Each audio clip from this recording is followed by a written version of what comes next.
bertanya awalnya, sampai curhat mereka, Hmm. "Mas, kondisi saya begini Mas, saya kesulitan, saya pensiunan, saya ini buat biaya pendidikan anak saya." Di situ saya mulai merasa harus ada yang saya lakukan sepertinya nih gitu. Nah Hmm. baru tidak lama setelah itu OJK, saya dengar kabar OJK mulai masuk, mengaudit dan sebagainya. Kemudian Kita kasih solusi. Ini lagi rame sekali yang namanya Dana Syariah Indonesia. Mas Dude Herlino atau Harlino. Saya baru tahu loh, 36 tahun hidup ternyata Dude Harlino. Bukan Dude Herlino, ada Pak Pitoyo juga. Ini sedang rame sekali. Dan sejujurnya izin bapak-bapak yang luar biasa yang mentalnya sekarang lagi kuat sekali ya menghadapi netizen. Kenapa akhirnya obrolan ini sampai DM saya tuh banyak banget. oh banyak ya. Oh banyak. Bang, bantu dong bang. Tolong dong pihak-pihak Dana Syariah Indonesia bersuara dong. Kemana nih? Karena total ada 4.000 sampai 14.000 ya. Yang aktif 4.000 itu lender-lender lah bisa dibilang lah ya. Yang akhirnya butuh haknya dan seterusnya dan viral sampai sekarang. Terkait sebenarnya ini bukan securities crowdfunding ya, tapi peer-to-peer lending ya. Peer-to-peer lending. Ya memang di OJK itu pengawasannya atau mungkin izinnya secara regulasi adalah 2 miliar. Betul. Kan kalau securities crowdfunding itu kita ada sebuah investasi, perusahaan butuh modal, minimal mungkin izin usahanya atau mungkin beroperasinya adalah 2 tahunan, itu 10 miliar. Tapi berbedanya kalau di fintech atau peer-to-peer lending ini adalah 2 miliar. 2 miliar. Sebenarnya ada apa sih? Akun IG Dude Harlino digeruduk pemberi modal Dana Syariah Indonesia. Baik, jadi memang Wah. ini bagian dari apa namanya ya, pertanyaan banyak lender yang pada saat mereka bingung apa yang harus mereka lakukan, bertanya ke siapa dan sebagainya, informasi juga belum terlalu lengkap pada saat itu. Akhirnya mereka bertanya ke saya sebagai brand ambassador-nya. Dan itu memang beragam pertanyaan yang datang, yang saya sendiri pun sebenarnya juga bingung bagaimana menjawab, karena saya sebagai brand ambassador tidak ada kaitan dengan internal management, operasional dan sistem di dalamnya gitu. Jadi prinsip saya pertama adalah bahwa pada saat bergabung 3 tahun yang lalu itu dasar saya adalah ini sudah berizin resmi, kemudian sudah diawasi oleh OJK. Kemudian yang kedua adalah saya pun mencoba juga untuk menjadi lender. Saya menempatkan dana di sana, saya merasakan juga imbal hasilnya sampai dananya bisa saya tarik. Saya ingin membuktikan bahwa produk yang saya nanti akan publish itu sudah saya kuasai knowledge-nya. Itu 2 tahun yang lalu, Mas. Jadi pada saat saya memperkenalkan kepada publik, saya sudah merasakan, saya bilang. Oh, ini bentuk profesionalismenya cakep juga nih. Betul. Jadi memang kalau saya punya prinsip ketika saya jadi brand ambassador, saya harus merasakan dulu nih apa sih barang yang akan saya beritahu kepada banyak orang gitu. Saya merasakan, kemudian bukan hanya saya, keluarga saya juga saya bilang coba taruh dana di sana, rasakan juga apa yang dirasakan. Ternyata sama. Kita merasakan imbal hasil tiap bulan, kemudian dananya bisa ditarik juga. Nah, di situ saya lebih yakin bahwa produk ini sudah saya rasakan manfaatnya 2 tahun yang lalu. Kemudian berjalannya waktu kan saya melihat ini kan syariah gitu ya. Kita punya satu semangat sebenarnya, ingin ikut andil membangkitkan ya perekonomian syariah lah, sistem syariah dan sebagainya. Saya ada semangat itu sebenarnya di awal dengan Dana Syariah, karena sistem syariahnya yang dikedepankan pada saat penjelasan di awal. Kemudian apalagi yang membuat saya yakin adalah pada saat itu penghargaan yang diperoleh oleh Dana Syariah itu banyak sekali. Termasuk juga misalnya dari beberapa perusahaan dan sebagainya. Nah itu lebih meyakinkan saya untuk saya bisa bagi kepada banyak orang. Ini loh produknya saya sudah rasakan, ada izin resmi, kemudian banyak penghargaannya. Jadi saya lebih gampang untuk mengajak gitu. Karena saya sudah memverifikasi sendiri ini dari versi saya gitu. Begitu. Itu dia tuh. Kalau dari sudut pandang Pak Pitoyo seperti apa? Anda berarti kan lender juga ya Pak ya? Iya, betul. Saya lender. Berapa triliun di situ duit Anda ya? Dari parasnya nih pengusaha konglomerat gitu. Betul. Ya punya saya 1,2 triliun, Pak. Mohon maaf itu total yang Anda langsung pinggir jurang ya. Udah tahu cara main saya ya. Jadi total ada 1,2 triliun. Saya chat GPT aja, saya cek aja 900 miliar. Ya. Duit nasabah lah bisa dibilang ya. Betul. Tapi ternyata begitu diupdate 1,2 triliun dan ini masih berlanjut. Masih bergulir terus. Jadi pendaftaran ke Google Form kita itu per kemarin memang sudah di angka 4.200 lender yang ikut bergabung ke paguyuban dan dengan dana total 1,2 itu. Oke. Dan ini mungkin boleh ceritain kronologinya kali ya, biar kita bisa terawang nih, barangkali ada teman-teman yang mungkin punya knowledge dan kapasitas yang dibutuhkan dalam obrolan kita ini adalah sehingga apa nih masukannya di kolom komen apapun itu bentuknya. Saya rasa juga yang nonton juga pasti banyak lender juga nih, apalagi notifikasi muncul di hadapan teman-teman semua yang subscribe kita ya. Ditagih 1,13 T, Dana Syariah Indonesia cuma sanggup bayar 3,5 miliar. Udah saya cuma sanggup segini, habis itu udah gitu. Apa gimana sih? Coba kronologinya deh. Sampai akhirnya Mas Dude seorang mantan brand ambassador ke bawah-bawah gitu. Coba kita telah bareng-bareng. Gimana sih bisnis modelnya sebenarnya? Jadi gini, ini perlu diceritakan sedikit dari sejarahnya. Ada paguyuban juga ya sebelumnya. Oke. Jadi pada tanggal 6 Oktober itu saya pribadi merasakan sesuatu yang agak janggal. Yang biasa notifikasi dana IH itu imbal hasil masuk paling telat jam 2 sudah ada notifikasi ke email dan notifikasi ke rekening kita. Pada saat itu saya kok aneh ya, jam segini belum masuk. Terus, ini berbicara mengenai awal masalah.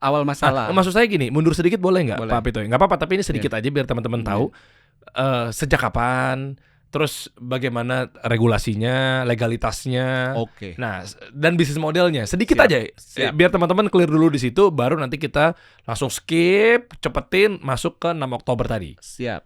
Jadi awalnya kalau saya pribadi jadi nasabah di tahun 2019.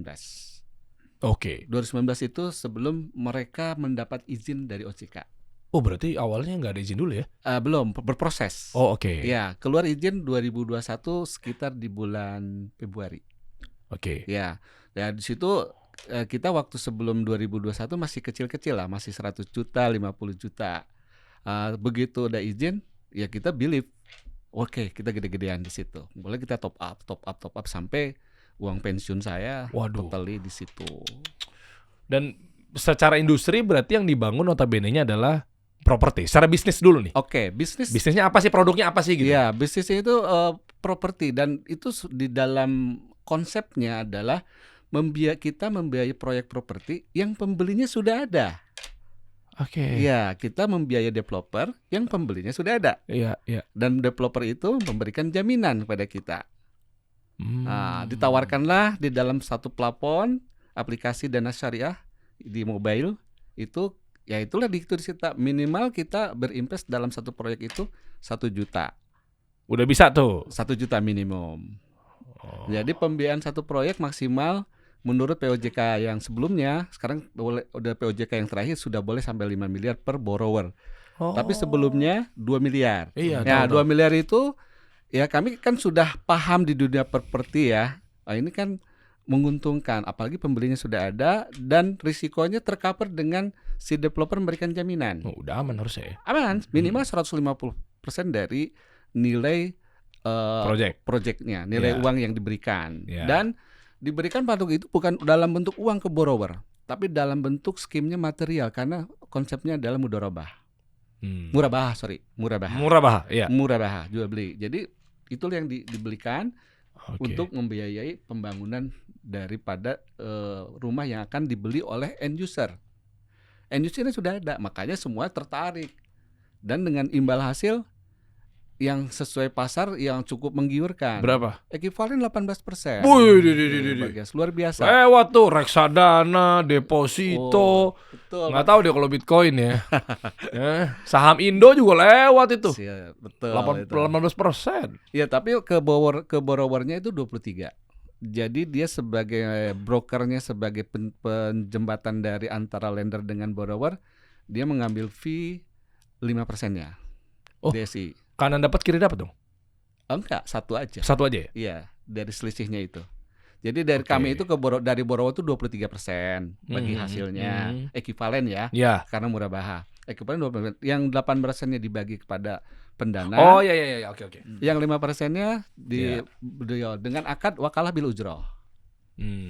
Itu di perjanjiannya muncul, dan sertifikatnya juga muncul di dalam aplikasi DSI seperti itu. Dan total proyeknya pas Pak Pitoyo gabung itu udah proven nggak? Udah beberapa proyek Ya, yang dibangun? benar-benar bisa diklarifikasi. Jadi kalau si lender itu mau klarifikasi ke lapangan, dipersilakan. Dan memang idealnya memang seperti itu.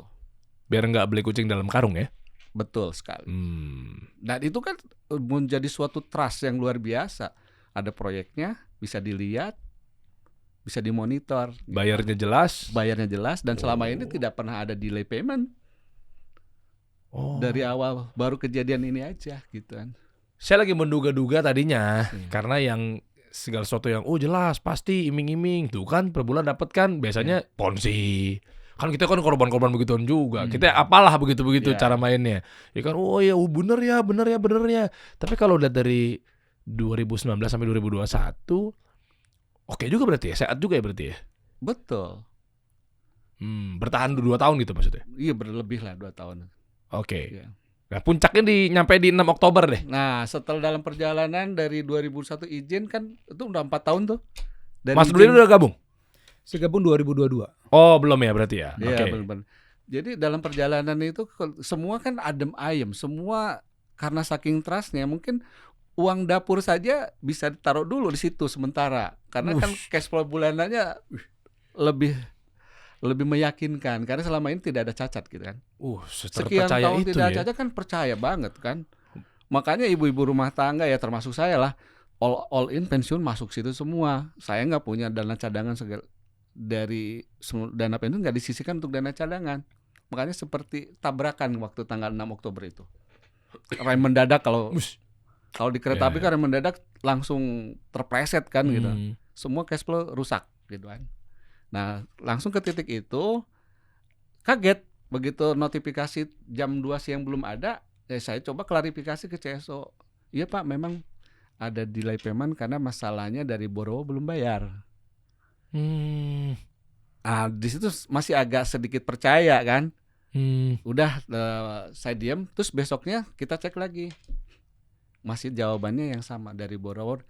Begitu cek di FB, di Facebook, ada Facebooknya Dana Syariah kan, sudah ribut di situ ternyata begitu. Loh kok ini banyak komen gini ceritanya. Begitu saya scroll baca, oh ternyata banyak. Ternyata mulai delay payment itu mulai dari bulan Mei dan Juni 2025.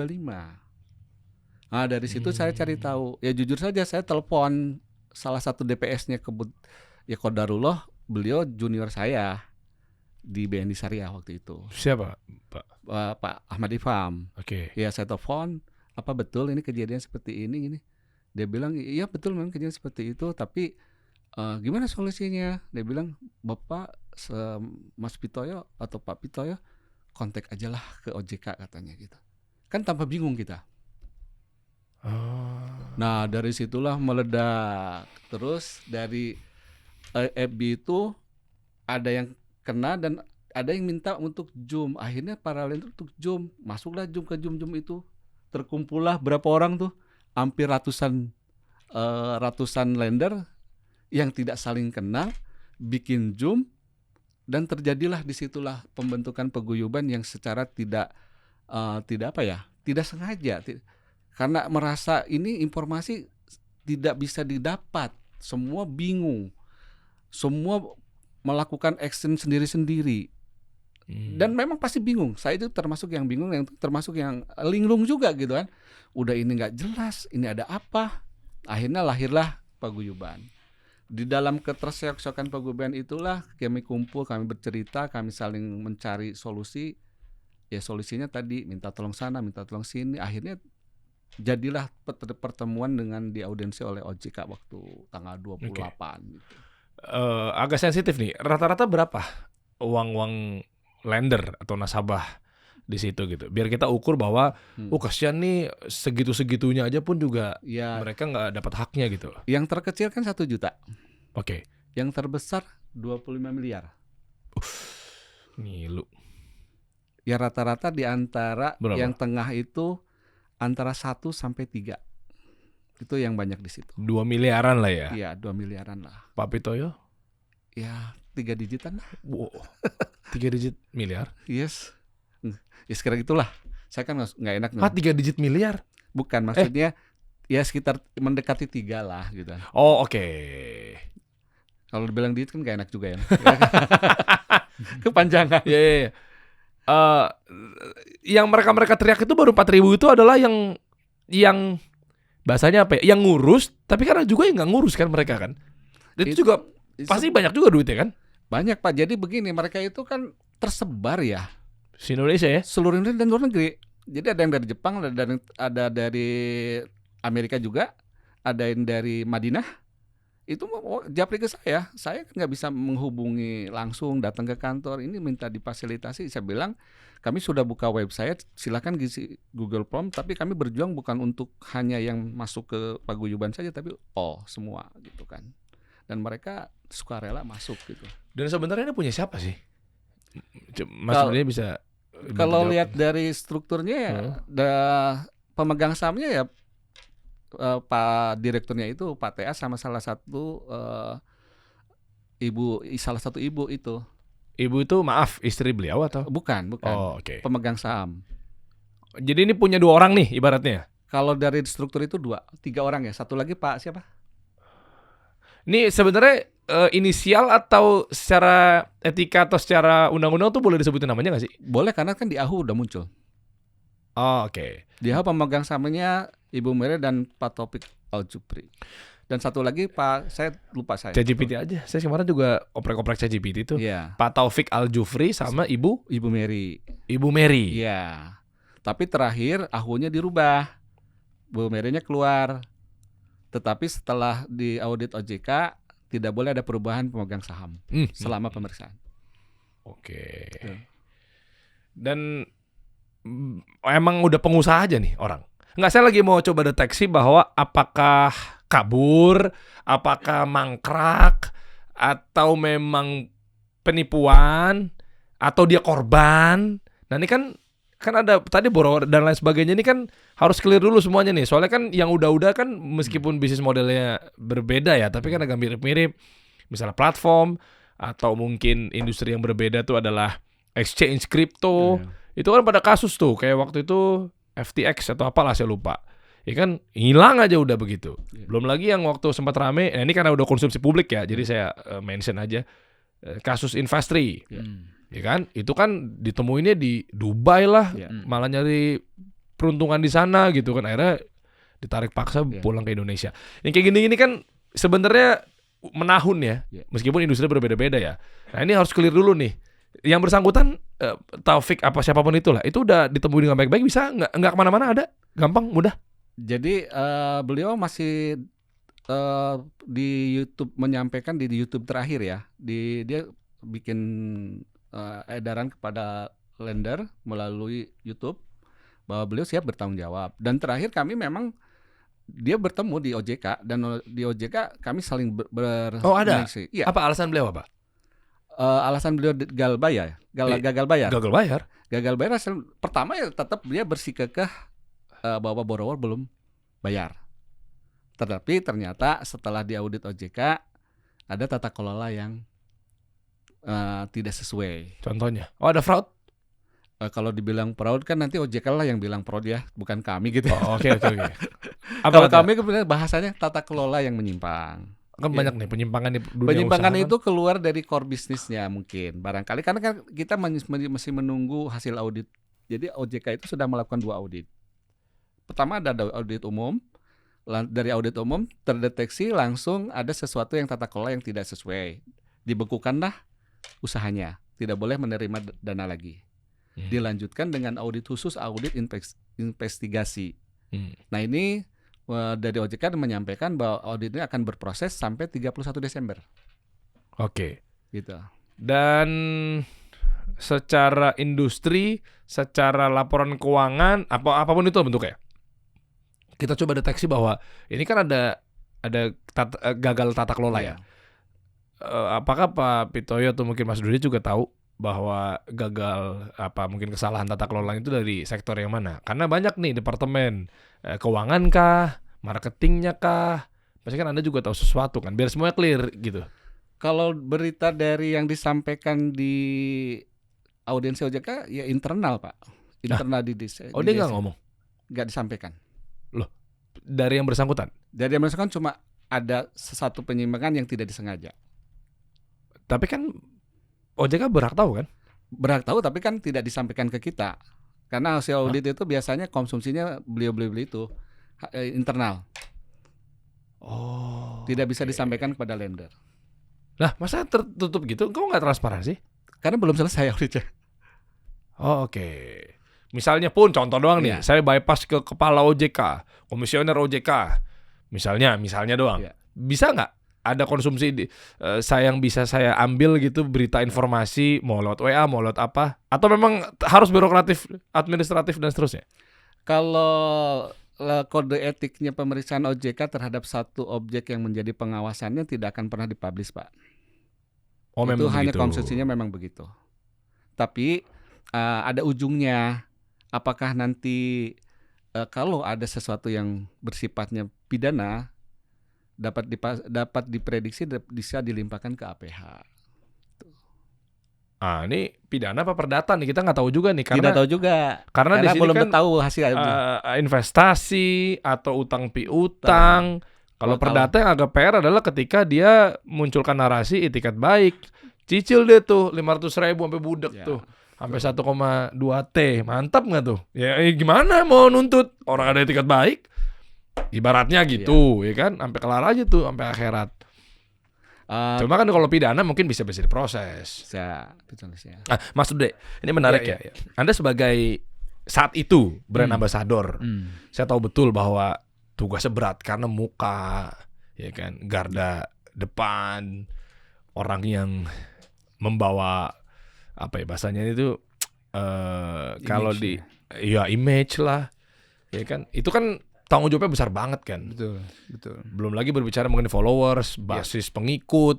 Wah, apalagi pinter juga ya DSI pakai figur sosok selebriti atau artis yang memang DNA-nya Islami gitu loh. Ya kan? Makanya kenapa bukan saya, karena beliau lebih terlihat Islami dibanding saya. Makanya beliau. Cuma kan suatu sisi kan pertanggungjawaban ya. Iya betul. Ya, itu seperti apa?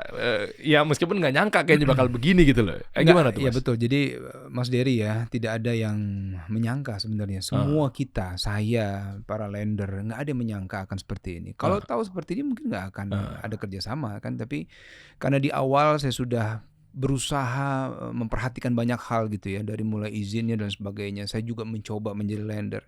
Saya awalnya meyakinkan diri dulu gitu, baru ketika sudah knowledge-nya tepat, baru saya bisa publish sebanyak orang dengan yakinnya. Kemudian berjalan waktu selama 3 tahun. Nah di bulan Juni seperti Pak Pitoyo bilang, itu mulailah banyak tuh DM masuk yang menceritakan, bertanya awalnya sampai curhat mereka. Mas, kondisi saya begini Mas, saya kesulitan, saya pensiunan, saya ini buat biaya pendidikan anak saya. Di situ saya mulai merasa harus ada yang saya lakukan sepertinya nih gitu. Nah baru tidak lama setelah itu OJK, saya dengar kabar OJK mulai masuk, mengaudit dan sebagainya. Kemudian akhirnya banyak lender, mungkin jumlahnya mungkin ya lebih dari 100 kali ya, lebih kali 200-300 kali yang DM ke saya itu. Saya coba bisa balas mungkin 70%-80% lah gitu ya. Karena buat saya ini bagian konsekuensi pertama. Yang kedua adalah ini tanggung jawab moral yang harus saya lakukan. Maka saya paling maksimal yang bisa saya lakukan adalah menyuarakan mereka. Karena dari apa yang mereka sampaikan saya merasa kasihan juga Mas sebenarnya, dan nggak sampai hati melihat karena banyak yang curhat dengan kesulitan hidup mereka masing-masing gitu. Kalaupun memang apa yang saya sampaikan ini bermanfaat dan bisa mempermudah gitu ya, harapan saya sih bisa kembali total lah uang mereka semua gitu ya, insya Allah. Cuma ada bocorannya nggak? Maksudnya kembali totalnya tuh potensinya berapa persen? Saya nggak tahu nih, karena mungkin kan anda yang ada di dalam kan. Saya turun poin aja lah. Figur profil orangnya seperti apa, itu kan pasti kan kelihatan semua tuh, ya kan, ya terutama dalam hal ini sebut saja lah misalnya Taufik Al-Jufri atau siapapun itu bentuknya, karena memang udah naik di mana-mana juga ya. Nah, itu memungkinkan nggak? Atau ada bocoran-bocoran apa gitu, kayak nggak tahu yang dia bilang adalah akan mengganti apa segala macamnya, atau jangan-jangan mungkin ini adalah sebuah force major Mau ganti gimana? Nah ini saya butuh tahu itunya tuh. Jadi ya berlepas aja udah begitu. Nggak mungkin ya? Berlepasnya nggak mungkin ya? Kalau gini Mas, dari sisi saya sebenarnya adalah bahwa banyak DM lender datang ke saya. Pertanyaan saya adalah, pernah nggak merasakan imbal hasil itu? Oke. Ternyata mayoritas bilang pernah. Oke, baik, berarti hanya di tahun ini masalah itu muncul. Nah artinya kan memang karena saya tidak ada di dalam, jadi saya tidak tahu apa yang terjadi sebenarnya. Makanya begitu Pak Pitoyo menyampaikan juga, kita sempat ngobrol, ternyata kondisi lendernya seperti apa dan sebagainya. Dari situlah mulai saya merasa ini harus ada yang kita lakukan bersama-sama untuk menyuarakan ini gitu. Cuma kalau bagaimana menyelesaikannya, bisakah tuntas, itu di luar kapasitas saya dan kita tidak tahu kan, masih diaudit sampai hari ini. Oke. Berarti pemilik dari Dana Syariah Indonesia sejauh ini seperti apa? Mungkin Pak Pitoyo, kabar-kabar. Ya kalau dari hasil kita bertemu, karena dari hasil audiensi dengan OJK itu kan ada komitmen ya. Kita paksa untuk dia membuat proposal untuk penyelesaiannya skemanya apa. Oke. Ya, dia tadinya tidak mau bikin pernyataan, bikinlah proposal dengan pernyataan. Tapi lawyernya mengatakan jangan dipaksa Pak, nggak bisa dipaksa. Dia terus mau kapan? Waktu itu di OJK itu tanggal 28. Oke. Gitu. Terus kapan? Akhirnya terjadilah satu komitmen karena dipaksa sama kita di bawah persaksian OJK. Dia bersanggup untuk memberikan proposal pengembalian pada tanggal 11 November. Kemarin nih? Kemarin. Oke. Ya, udah kita tunggu 11 November. Dan itu proposal doang kan? Bukan 1,2 T-nya kan? Bukan, belum. Oke. Tapi proposal dia skemanya apa? Iya dong, harus jelas dong. Iya, kita belum tahu, tapi dia akan berjanji akan menyampaikan proposal. Kita tunggu sampai tanggal 11. Tanggal 11 mau menjelang malam tanggal 11 itu WA saya. Salah seorang dari kepanjangan tangannya dari Pak Taufik menyampaikan bahwa tanggal 11 kerasnya tidak bisa karena seorang PH ibunya meninggal, keluarganya meninggal, harus ke Medan.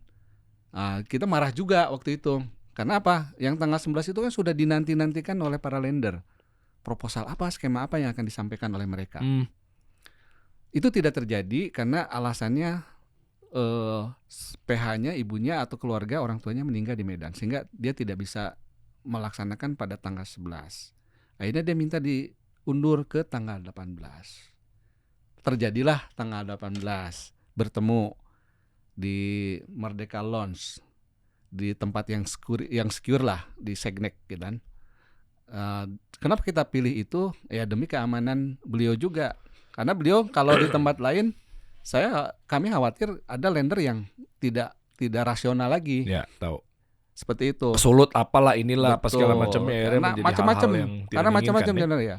Macam-macam mereka ada yang pengen begitu, pengen begini. Makanya beliau setuju akhirnya di tempat itu dan terjadilah kesepakatan di tanggal 18 November itu. Ya 4 poin.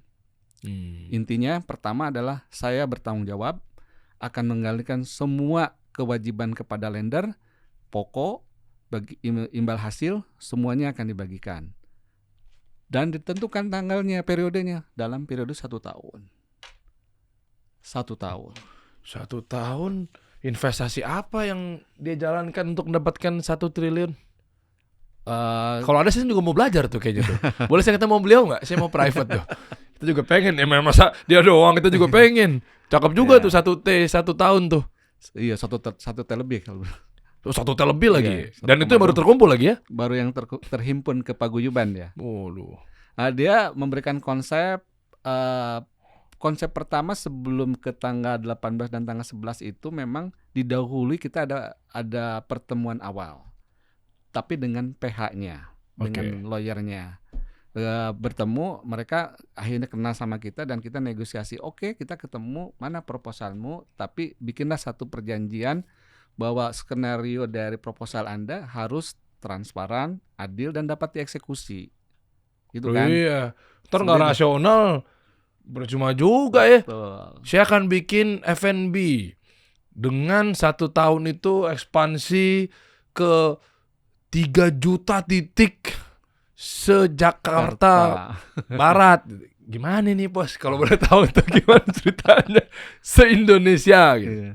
Ya kan gimana tuh? Ya akhirnya terjadilah pertemuan tanggal 18 di kami 10 orang dari paguyuban, dari sana 3 orang. Satu lawyer Pak Taufik Al-Jupri dan satu kepala divisi marketingnya ya Pak Salman. Dan mereka menyampaikan proposal, dan proposal yang pertama disampaikan adalah dalam rangka pengembalian ini kita perlu mereka mengusulkan untuk membentuk BPP. BPP itu Badan Penyelesaian Pengembalian Dana Lender, yang anggotanya adalah dari tim paguyuban dan dari timnya dia. Dengan itu nanti aset-aset yang bisa dieksekusi dipilah sama tim paguyuban, diambil, diselesaikan, dijual dan dibagikan kepada lender. Itu mereka proposal awalnya itu. Setahun? Ya dalam jangka waktu 1 tahun itu harus terjual. Udah tahu bocorannya bisnis model apa tuh yang bisa datengin 1,2 T setahun itu? Ya dia menjual aset. Oh ada aset? Ada aset. Oh oke. Kayaknya kalau investasi agak berat. proyektif ya sifatnya. Ya. Kita kan belum tahu nih ke depannya seperti apa. Jadi jual aset. Ada aset apa ya? Bapak tahu? Asetnya ya aset gedung kantor. Memang milik dia? Milik dia katanya. Kata siapa? Kata beliau. Kata beliau. Kata beliaunya. Besok saya juga ngaku. Kamu tahu nggak Menara Saida tuh punya saya? Udah miring lah gitu. Udah lama nggak saya urus. Bisa begitu kan? Bisa. Ya nggak tahu ya. Kita husnuzon. Dia berbaik sangka tapi ya, kamu Anda mau ngomong berbaik sangka tapi rasional juga. Rasional juga. Makanya tadi muncul narasi. Gedung apa kalau boleh tahu? Gedung DPR dia punya? Di SCBD. Oh SCBD. Langsung 1 T tuh kalau dijual? Nggak nyampe kayaknya sih. Paling cuma 50-an 3 unit itu. Oh 100 gedung berarti dia punya. Walau alam. Boleh dong berbaik sangka. Ya, boleh bersangka boleh. Kan ada aset borrower maksudnya dia. Oh. Borrower tapi yang tidak serta-merta bisa dieksekusi karena kan terikat perjanjian dengan borrower. Sesuai dengan jangka waktunya. Kalau dia macet bisa dieksekusi. Kalau nggak macet kan pelunasan. Jatuh tempo lunas. Nah, iya. Iya. Jadi 1 tahun itu mungkin saya berhusnudzon lihat dari nature-nya jangka waktu dengan borrower. Jadi borrower dikatakan 100% bisa balikin gitu. Gitu. Gini Pak, kalau kita kembalikan ke namanya kan Dana Syariah Indonesia. Betul. Syariah itu kan untung bareng-bareng, rugi bareng-bareng. Yang kita tahu secara fikih muamalah misalnya. Nah, mungkin nggak kalau ini dinyatakan sebagai ya kerugian, ya mau ngapain usahanya? Nah itu saya nggak tahu deh, nggak tahu nanti mungkin kawan-kawan di Komisi 11, DPR RI atau mungkin di teman-teman perbankan atau apapun itu bentuknya, kayak misalnya ya ini udah resiko atau kegagalan investasi. Apakah tetap dihitung pidana gitu terkait lah? Ini kan memang kan sama-sama sadar, kalian nginvestasi sadar, kan sempat ramai juga tuh. Yeah. Di industri yang berbeda ya, misalnya kripto apa segala macamnya kan ya masih di industri finance, tapi artinya ya kan melakukan semua dalam keadaan sadar investasi. Nah, apa hukum yang berlaku di negara kita dengan skema tersebut gitu? Kalau menurut saya sih itu tidak masuk ini ya, karena kalau dia ikut nature-nya bisnisnya dia itu aman sebenarnya, karena kan jaminan ada. Oke. Si borrower memberikan jaminan kepada kita 150%. Nah kalau keluar dari itu baru ada pidana. Paham. Jadi kalau DSI melakukan di luar core bisnisnya yang sudah diizinkan oleh OJK, tidak ada masalah. Kalau sesuai. Kalau tidak sesuai, ya itulah salah satu yang menjadi bidikan pidana. Di kasus yang berbeda saya tahu bahwa sempat juga ada oknum-oknum ya memang usaha yang sama dengan istilahnya penggalangan dana atau mungkin crowdfunding atau mungkin apapun itu, ujung-ujungnya ini seru nih, baik itu di lokal kita maupun di luar negeri, beli jet pribadi. Ada ya tahu pasti kan, beli jet pribadi, kabur lah apa segala macamnya, bahkan scammer di Amerika juga ada juga tuh. Kan sempat ramai tuh, ada yang cowok, ada yang cewek, ya kan dia bikin ya manipulasi lah, begana begini ya, dia berbohong, dia present ke venture capital dan seterusnya, cair dana, belanja ini itu. Nah, apakah ada dugaan bahwa uang-uang lender yang ada di Dana Syariah Indonesia yang bersangkutan itu malah dipakai buat foya-foya? Kalau kita melihat, kita tidak bisa melihat. Ya, ini dugaan aja, dugaan. Dugaan, tapi kan harus disampaikan. Ada tata kelola yang tidak sebenarnya. Ada salah tata kelola. Kalau salah tata kelola kan penafsirannya banyak. Kan itu sudah diakuin sama beliau juga. Sudah OJK juga sudah menyampaikan ada tata kelola yang tidak sesuai. Gitu. Udah hanya itu aja udah. Sudah, serius kita lender nggak bisa memaksa apa yang terjadi, kan kita tidak tahu. Karena begitu diklarifikasi ke beliau, apa sih yang terjadi penyimpangannya? Cuma ya dia memang ada penyimpangan. Cuma tidak menyebutkan apa tuh yang disimpangi. Gitu. Memang ada strategi marketing, Pak. Namanya naikin value personal branding. Jadi dimasukin aja tuh kelolaannya strateginya marketing di laporan, ya kan, di budgeting untuk keluar 250 miliar. Buat apa? Buat strategi marketing untuk naikin trust, personal branding. Buat beli jet pribadi. Ya kan bisa juga. Bisa. Aku gagal tata kelolanya. Loh, kamu kan buat flexing diri kamu sendiri, kamu beli. Bukan flexing. Aku hanya kerahkan buat strategi marketing. Kan salah tata kelola. Oh ternyata nggak perlu jet pribadi, ternyata aku salah tata kelola, tau gitu McLaren aja. Itu gimana? Ya, boleh dong ngeles begitu. Boleh, tapi kan itu pidana. Pidananya di mana? Menyimpang dari amanat daripada lender. Kan ada strategi Nggak ada, itu tidak personal boleh. branding. Peruntukannya harus ke situ. Dana lender itu peruntukannya udah jelas per project ke situ. Tapi kan ada budget marketing kan di Dana Syariah, di sebuah perusahaan. Disuruh, betul ada, tapi bukan diambil dari situ, dari keuntungan dia, dari modal dia. Jadi nggak bisa uang lender 1 miliar aja misalnya Nggak diambil boleh. buat strategi marketing. Kan Tidak nantinya boleh. kalau perusahaannya maju, tumbuh, kan lu juga nantinya. Jangan-jangan ekuivalennya nggak 18%, tapi jadi 180%. Enggak juga, karena kita sudah terukur membiayai developer sekian persen dan proyeknya harus tertuju ke sana. Karena dia aplikasinya sudah nominatif. Oh, jadi budget marketing nggak bisa dipakai buat itu ya? Salah tata Dana kelolanya. lender tidak boleh dipergunakan untuk apapun kecuali untuk itu. Kirain bisa begitu. Iya nih, bayar brand ambassador. Kemarin lakinya Dude Harlino, sekarang bininya Ica. Jadinya mau nggak mau dananya 1 miliar dan 20 miliar gitu. Bisa jadi kan? Nggak gitu ya? Itu tidak harus terjadi. Kalau itu terjadi ya terlalu. Saya lagi nyari celahnya aja sih sebenarnya. Terlalu. Karena dan amanatnya tidak boleh ke sana. Mas Dude, saya coba udah oprak-aprek, korek sana, korek sini gitu. Iya. Anda berarti dua apa ya? Dua beban dan dua tumpuan di sini kan. Selaku brand ambassador karena ikut menyuarakan, akhirnya lender pada masuk ke dalam. Betul. Dan yang kedua adalah Anda lender itu sendiri juga gitu. Betul. Nah, saat ini mungkin strateginya apa Mas Dude dalam hal ini? Kalau saya sebagai lender itu 2 tahun yang lalu, dan memang niat awalnya adalah karena ingin memastikan tadi yang saya sebutkan di awal, memastikan bahwa produk ini berjalan sesuai dengan apa yang disampaikan. Ya, imbal hasil yang dapat, kemudian setelah proyek selesai, dananya bisa diambil total semua dana pokoknya. Itu 2 tahun yang lalu. Dan itu udah beres sih sebenarnya, emang gak ada isu ya. Betul, kalau di saya ya. Cuma mungkin sebagian lender masih berpikir bahwa saya punya kaitan di dalam manajemen perusahaan atau saya tahu banyak informasi di dalam. Tapi yang faktanya adalah saya di luar itu. Saya hanya brand ambassador yang dikontrak dengan scope of work yang tertentu. Batasannya juga ada. Saya tidak ada di dalam internal manajemen. Jadi pertanyaan yang datang pun saya juga bingung itu. Makanya satu hal yang saya cuma bisa niatkan sebenarnya hanya niat membantu.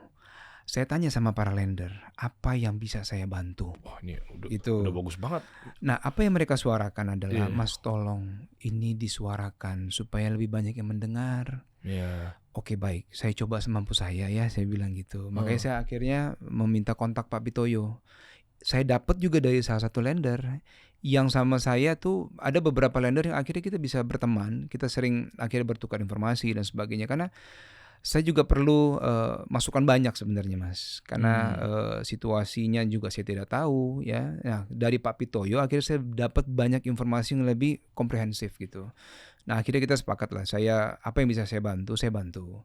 Tentu dengan keterbatasan saya. Makanya ini kita hari ini bagian dari ikhtiar lah, insya Allah ya, mudah-mudahan amin. Allah berikan jalan gitu ya. Dan saya nggak berpikir bahwa ini bisa saya selesaikan masalah ini, tapi paling tidak ada yang saya lakukan gitu di sini, karena saya melihat banyak sekali yang mereka keluhkan ke saya dan saya merasa nggak bisa saya kalau cuma diem aja, saya maka harus ada yang saya suarakan gitu. Waduh, tapi pernah kepikir nggak, Mas? Kayak ini kan menjadi brand ambassador. Betul. Habis itu kan akhirnya apalagi ketemunya angka ya, pergerakan tadinya lendernya sekian, terus gara-gara semenjak saya join jadi sekian. Betul. Ya kan? Bener ya? Pak Pitoyo mengaku ya. Memang magnet Anda emang luar biasa sih. Masya Allah. Nyokap gua aja nonton Anda sih memang. Langsung dibandinginnya ke umur lagi. Maaf ya Mas ya. Gua juga nonton sinetron lu dari zaman itu gitu ya. Tapi anyway, sebelum masuk berapa? Kenapa? Lender berapa sebelum Mas Dude masuk? Sebelum Kira-kira aja. Agak susah itu karena kita nggak punya datanya. Oke, tapi semenjak beliau masuk kan langsung meningkat. Berasa pastilah trustnya. Video-videonya apalagi kan masuk rumah orang juga sempat aku lihat video-videonya apa segala macamnya, mungkin di AdSense apa segala macamnya. Ya dibuktikan dengan yang DM beliau karena itu ada orang yang terpengaruh oleh Mas Dude masuk. Nah itu dia, pernah kepikir nggak bahwa kayak waduh ini apa namanya tanggung jawab gue gede banget ya. Betul. Nah itu seperti apa? Saya pengen tahu mental yang lu rasakan aja sih Mas. Memang di awal itu saya cukup kaget dan agak terganggu sebenarnya. Karena pertanyaannya memang banyak sekali, bukan hanya di DM tapi komen di Instagram. Dan komen masuk mana-mana, kemudian saya coba jawab satu persatu, saya coba menjelaskan semampu saya tahu gitu. Kemudian akhirnya saya berpikir ini ada apa ya. Kemudian saya langsung cross check lah ke DSI kan. Ada apa ini? Kenapa seperti ini gitu. Nah ini mulai terjadi DM masuk adalah saat kantor mereka ini melaksanakan WFH. Nah jadi semuanya buy online gitu Pak, sempat ya. Jadi semuanya buy online. Nah ini para lender tidak tahu mesti kemana. Yang tadinya bisa datang ke kantor masih ditemui oleh pihak kantor. Nah, ada beberapa yang masih bilang ke saya, Mas saya masih bisa datang kemarin-kemarin, kok sekarang kantor udah nggak bisa. Semuanya harus buy online. Akhirnya semua datang ke saya, DM ke saya dan sebagainya. Dan itu yang sebenarnya juga akhirnya saya bilang ya saya sebenarnya tidak tahu banyak informasi mendalam seputar manajemen di dalam itu. Makanya satu hal yang saya bilang adalah silakan langsung ke DSI karena keterbatasan pengetahuan saya tentang internal manajemen itu sangat minim sekali. Cuma kan pasti bisa dibalikin lagi loh. Anda gimana sih ngambil kontrak begitu? Betul, itu banyak sekali DM seperti itu. Mas saya karena Mas Dude segala macam. Jadi memang buat saya ya akhirnya saya berpikirnya adalah ini bagian konsekuensi yang saya harus jalani ya dan harus saya hadapi dan harus saya ikhtiarkan semampu saya. Nah makanya saya sambil berpikir di tengah kebingungan juga sebenarnya apa yang bisa saya lakukan ini ya. Di tengah hal yang saya tahu juga DSI lah sedang kesulitan sebenarnya. Kemudian saya tahu juga OJK sedang mengaudit kan. Kemudian terus apa ini yang bisa saya lakukan ya? Di tengah lender terus masuk kan DM-nya kan. Cuma saya jawab. Banyak hal akhirnya yang tapi jawaban saya mungkin tidak bisa memuaskan mereka 100% karena harusnya menjawab adalah pihak DSI itu sendiri gitu.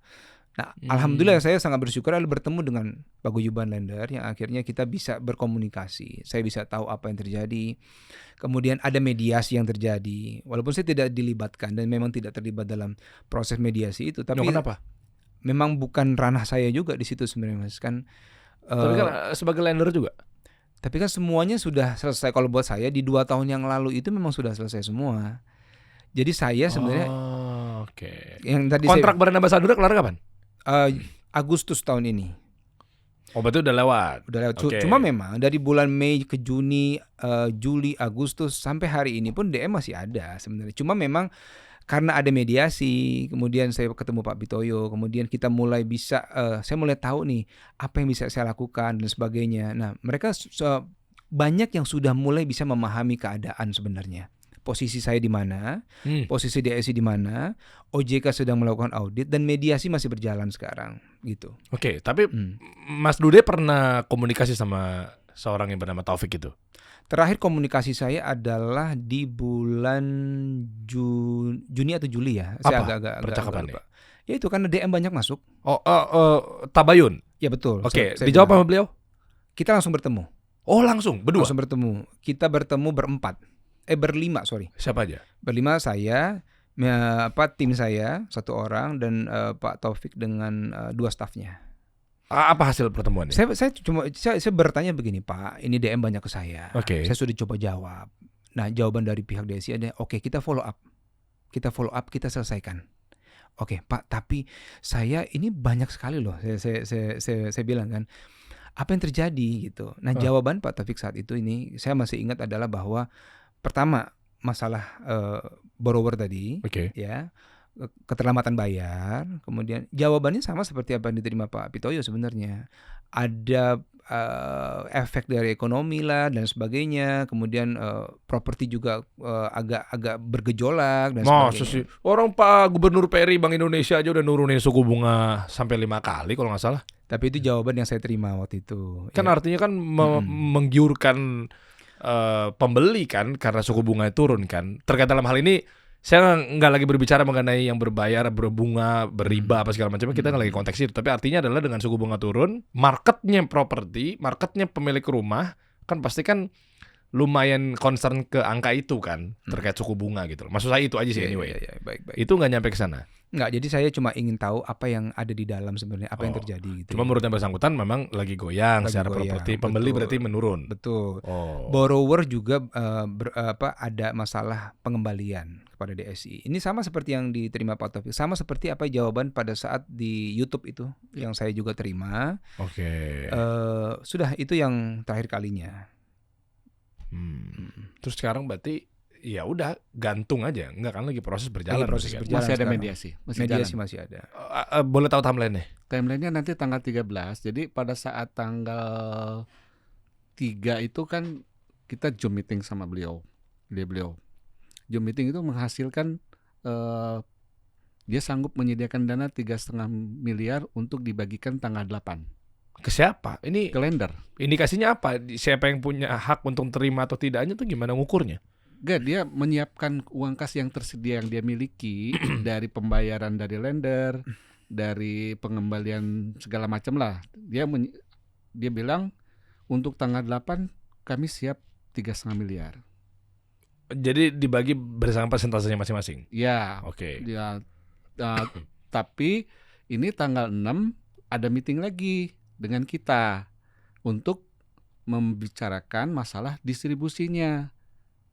Yang 3,5 miliar ini bagaimana pola distribusinya, minta masukan ke paguyuban.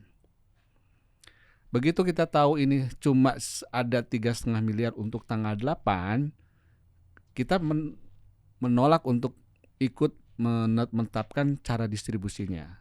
Dari situlah kami kirim surat untuk pembagian distribusinya. Paguyuban menyerahkan kepada DSI.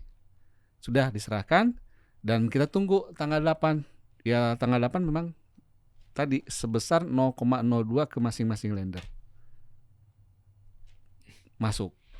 Kalau yang sejuta, tadi sejuta kan? Start from 1 juta. 0,02-nya berapa ya? Ya 20.000 buat beli permen lah. Alhamdulillah, bersyukur. Tapi ya itu tadi tidak semua lender itu menerima. Lahirlah kemana-mana kan, ya apakah bisa dengan akal sehat segitu? Itulah kita nggak bisa nahan karena mereka punya hak untuk bersuara kan. Karena setiap kami ada keputusan meeting bersama yang ditandatangani oleh kedua belah pihak, itu selalu kita publish kepada lender, selalu kita kasih tahu. Kita punya websitenya. Jadi oleh lender udah tahu bahwa ada di websitenya, mereka akan cari dan masukin juga ke IG. Ya ini terbukti juga kan, ini update nih. Ini yang paguyuban lender ya? Iya. Oke, ini 4.600 ini ya? Ya sudah malah naik kan, tadi saya 4,2 kemarin.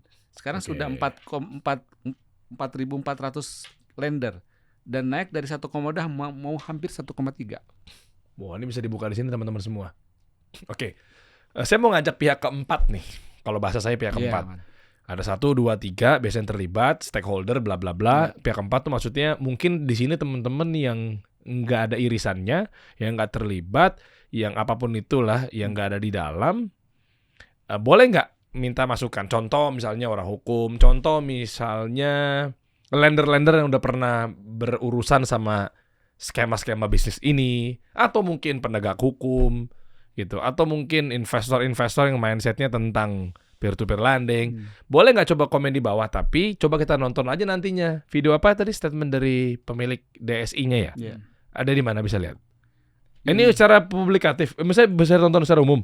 Yang YouTube-nya kan semua lender dapat. Kan ada statement beliau tuh. Dana syariah ya. Nah, coba aja diterawang masing-masing. Kan mungkin teman-teman ada yang punya pengalaman yang udah lebih duluan ngadapin kasus seperti ini. Siapa tahu dari narasi-narasinya, contoh, oh iya masuk akal nih, atau nggak masuk akal ini.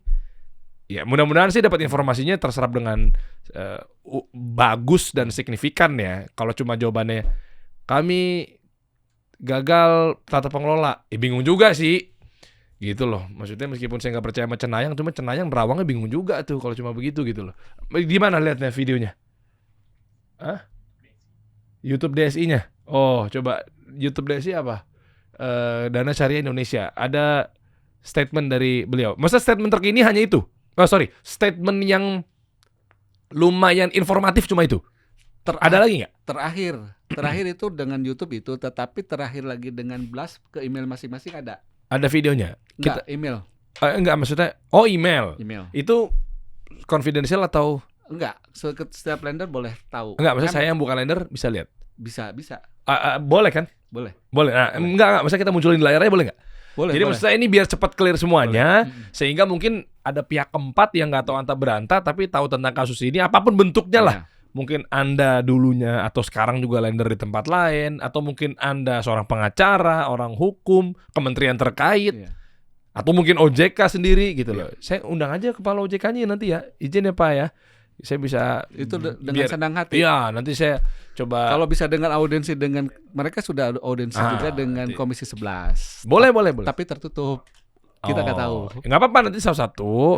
Kan insya Allah teman-teman kita juga tuh dari kepala OJK-nya kita undang, kepala atau pimpinan Komisi 11-nya kita undang, atau yang PIC terkait yang ngurusin Dana Syariah Indonesia kan anggota DPR kan banyak tuh. Betul. Ya kan. Nah, ini kita lihat bareng-barang biar cepat clear gitu kan. Kan saya juga mau dapat pahala juga Mas Ude. Siapa tahu dengan membantu berkontribusi kan dapat juga kan. Amin. Ya, ini beliau. Statementnya ada di YouTube-nya Dana Syariah Indonesia. Ya. Tinggal ditonton aja, dan yang dari email boleh kita munculin nggak?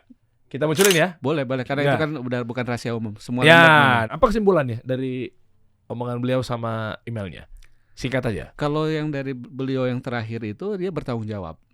Cuma bertanggung jawab itu kan tidak jelas kapan waktunya dan bagaimana penyelesaiannya. Oh, jadi 5W1H-nya nggak ada, cuy. Bahasa komunikasi banget saya ya. Nggak ada 5W1H ya? Nggak ada. Apa permasalahannya?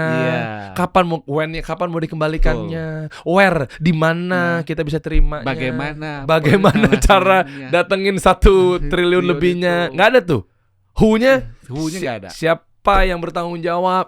Kalau bertanggung jawab dia. Saya tidak akan lari. Ya, supaya dengan saya tidak. Mau when-nya nggak ada ya? Nggak ada, when-nya nggak ada. Kapannya nggak ada? Nggak ada. Justru yang ini semakin gelisah para lender karena nggak ada kepastian kapan dia bisa balik. Waduh. Bunyi email apa? Ini kan tadi video. Sudah keluar loh. Ada nggak? Coba. Saya pikir tadi beliau bagian dari keluarganya Pak Taufik. Beliau ini Pakistan, Pak. Oh, itu. Beda ya? Beda. Oh, langsung diklarifikasi ya Pak Pinto ya. Langsung diklarifikasi. Korban juga. Loh, Anda lender juga? Lender tapi sekaligus di divisi hukum. Oh, face-nya soalnya muka-mukanya Arab Pakistan juga, tata Pakistan ya. Oh, berapa ada uang di sini? Kecil. Kecilnya Anda siapa tahu kan besarnya saya. Oh, ini email. Kok email? Kok WA sih? Oh, forwardan. Oh, dari email. Biar valid aja bentuk emailnya. Ya udahlah, ini dulu ya. Nanti munculin di layar aja ya. Screenshot aja ya. Kepolisian udah turut kontribusi dalam hal ini. Polisi. Ada yang udah coba lapor polisi nggak dari lender? Kalau kita statusnya sudah. Udah ada. Oh, kami Paguyuban sudah mengirim surat ke Bareskrim. Nah, ini udah masuk ke level mana nih? Sidik, lidik? Lidik. Udah masuk lidik? Hah? Masih informasi. Ya, oke. Bareskrim masih lidik. Wah, perlu kita dorong ke Kabareskrim. Nunggu OJK. Oh, nunggu OJK ya? Iya, nunggu OJK. Tapi kayaknya Kasubdit, bahasanya apa ya? Dir kali ya nyampenya ya? Dir tim khusus. Iya kan? Maksudnya cukup di dir kali ya? Nggak nyampe Wakabareskrim atau Kabareskrim kan? Untuk dalam kasus ini. Oh nyampe ke sana ya? Nyampe ya? Soalnya signifikan sekali ya. Oh berarti Kabareskrim. Pak Sahari ya tahu. Langsung ke sana ya? Ya. Dirnya Pak siapa? Pak Ade Isman. Oh Pak Ade Simanjuntak. Oh ini dibuka begini biar transparantif, nggak apa-apa kan ya? Oh emang udah, iya memang menjabat juga dan memang PIC-nya lah bisa dibilang ya. Biar ya saya rasa juga kawan-kawan di sana juga pasti kan dengan transparansi seperti ini kan juga pasti kan ada apresiasi dari pemerintah pusat bahwa oh iya memang lagi ditanganin gitu loh buat teman-teman di Bareskrim. Keren kooperatifnya Bareskrim, mantap. Nah ini, apakah surat seperti itu masuk akal? Jika Anda lihat dari legalitas dan regulasi, ya. Oke. Tetapi dari realita keuangan dan reputasi DSI saat ini, banyak kegagalan bayar, dana tertahan besar, dan pengawasan serta teguran dari regulator, OJK dan kawan-kawan dalam hal ini misalnya, maka surat seperti itu cenderung lebih bersifat harapan daripada jaminan kuat. Hati-hati Anda mau kasih solusi nih. Kita langsung taktis di sini nih. Ketahuan di sini ya sama ChatGPT. Thank you ChatGPT. Klaim bahwa semua lender akan diperlakukan sama serta pencairan dana pasti dan terukur bisa dianggap sangat optimis. Oh, masih bisa tuh. Implikasi bla bla bla, Anda sebagai lender, calon lender harus sangat berhati-hati izin OJK atau label syariah atau halal legal tidak lantas menjamin dana aman atau bisa dicairkan. Lanjut, bukan hanya janji tuh. Misalnya neraca, arus kas, rincian kewajiban ke lender. Bukan sekedar janji. Minta ini Pak. Udah. Apa jawaban beliau? Biar financial projectionnya juga jelas. Betul. Jadi dari proposal itu kita sudah bisa sudah menekan kepada DSI untuk meminta. Dan kami kemarin sudah bersurat ke OJK, surat bersama antara DSI dan Paguyuban untuk meminta OJK mengizinkan bahwa data DSI disampaikan kepada Paguyuban. Hasilnya kita menggunakan konfirmasi negatif. Artinya apabila sampai tanggal 10 tidak ada izin dari OJK atau tidak menyetujui, DSI wajib menyampaikan data itu. Oh, meskipun ada konfidensial tapi ujung-ujungnya sebenarnya hanya konfirmasi negatif kita ke sana. Kan mereka pengennya pihak DSI kan sebenarnya tidak ada masalah kalau Paguyuban minta kan nggak perlu izin sebenarnya. Karena itu kan data-data punya DSI. Tapi kami berkirim surat dengan surat bersama kepada DSI untuk meminta bahwa DSI membuka semua datanya. Dari data neraca, data catatan borrower dan semuanya lah. Karena borrower itu dicatat pakai off balance sheet, tidak masuk neraca. Extra kontable. Oh ya. Karena memang itu sistem akuntansi seperti itu. Apa sih software lain ya? Yes. Jadi tidak masuk ke dalam laporan keuangan. Yang laporan keuangan itu hanya laba ending akhirnya aja, labanya berapa. Keuntungan dia maksudnya, keuntungan DSI. Jadi itu yang kita minta. Nah, batasnya kan hari ini. Kalau hari ini tidak ada jawaban, berarti tanggal 13 DSI punya kewajiban untuk membuka kepada Paguyuban. Apa hasilnya semuanya? Bukan, data yang diminta itu dalam surat bersama itu disampaikan kepada kita. Dan kita juga sudah tanda tangani NDA untuk tidak mempublish kepada siapapun. Hanya untuk berarti kalau gitu pihak DSI jangan takut dong. Enggak apa-apa, kooperatif aja. Udah ada non disclosure agreement kan sebetulnya kan? Udah kita tanda tangani, tapi dia nggak mau pakai NDA, hanya membuat pernyataan aja. Nggak masalah NDA sama tidak NDA kan. Yang penting kan kita menyatakan bahwa kita tidak akan mengeluarkan kepada pihak lain kan. Gitu aja. Nggak ada masalah. Di suite lawyernya minta Pak Bito itu tolong dirubah dari NDA jadi surat pernyataan Paguyuban aja. Saya bikin tanda tangan. Oke. Sudah clear. Berarti kita tinggal lagi nanti tanggal 13. Nah dari situlah nanti akan jadi barometer action berikutnya apa. Kan kita bisa tahu kan. kalau posisinya sekian, kira-kira make sense nggak proposal dia dalam periode 1 tahun bisa kembali? Nah, langsung masuk ChatGPT. Justru kita bantu bareng-bareng nih. Ya. Coba nih. Dengan data yang akan disampaikan itu kita akan bisa melihat. Coba tanyain dari kasus di atas, pihak DSI memberikan bahasanya apa ya? Janji dalam periode 1 tahun akan bisa selesai. 1 tahun akan selesai dikembalikan kepada lender senilai semuanya. Seluruhnya. Iya, seluruhnya. Seluruhnya kira-kira berapa taksirannya? 3T. 2T. Ya udah 2T dulu deh. Kira-kira bahasanya apa ya? Bukan investasi ya. Kira-kira cara seperti apa untuk kira-kira cara seperti apa mau investasi, mau ini untuk mendatangkan uang mengganti rugi uang lender sebanyak 2 triliun rupiah hanya dalam waktu 1 tahun. Periode 1 tahun. Nah, kita bongkar aja di sini. Ya kan? Siapa tahu mungkin lebih pintar daripada proyeksinya beliau. Ya, tapi itu juga kelihatannya dia juga ada proposal yang disampaikan ke kita. Udah. Mana coba? Masuk akal nggak dengan ada investor baru? Nah nih, memang penting dipahami secara realistis janji PT Dana Syariah Indonesia untuk selesai dalam 1 tahun dan dikembalikan ke seluruh lender mengganti rugi hingga 2 triliun rupiah. Itu sangat ambisius. Berikut analisis apa saja jalan hukum bla bla bla bla. Coba gugatan. Mekanisme jalur yang secara teori bisa ditempuh lender atau kreditur itu gugatan perdata, tuntutan ganti rugi atas suatu prestasi kelalaian, bla bla bla bla bla, mediasi, upaya hukum kolektif, misalnya lewat mekanisme kepailitan.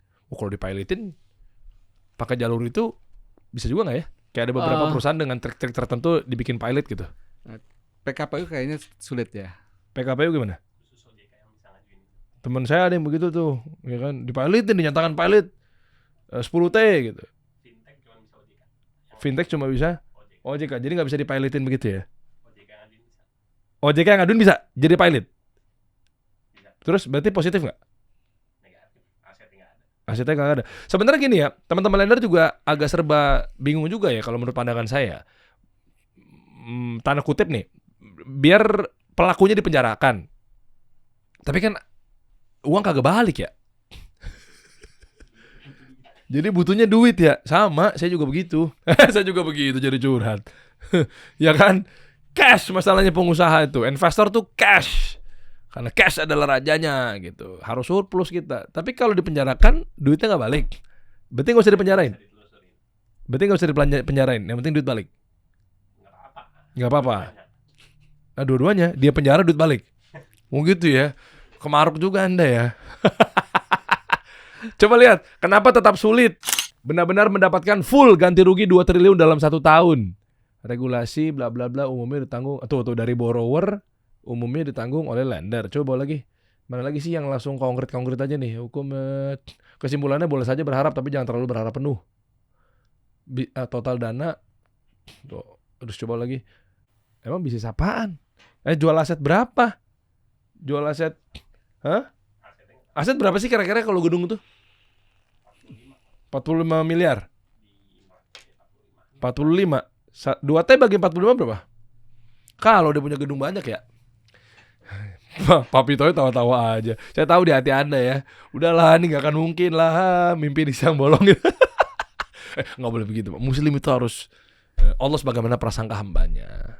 Iya, dia bilang ada investor. Masuk akal gak coba? Ada investor. Ada investor?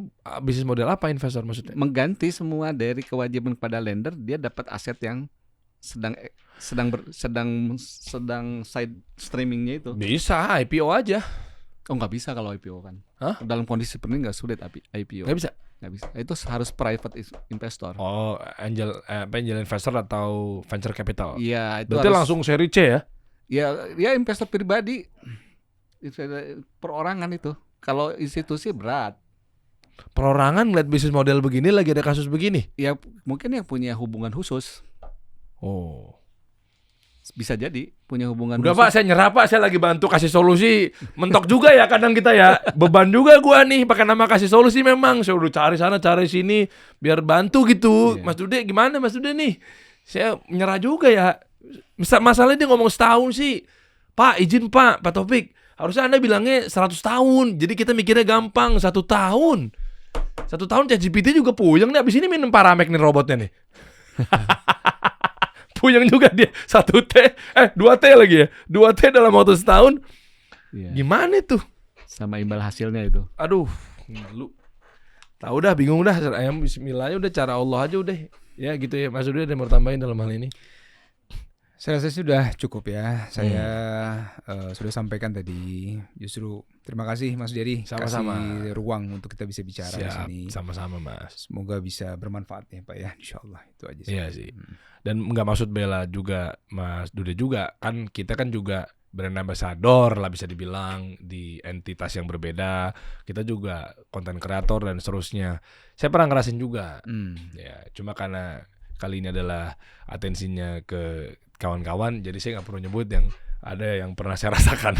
Tapi intinya adalah sebenarnya brand ambassador sebenarnya nggak ngebela ya, tapi kan saya juga praktisi juga. Ya, memang posisinya sebenarnya kita kan juga bingung juga ya masalahnya ya. Saya pernah juga tuh kayak begitu-begitu lah mirip-mirip.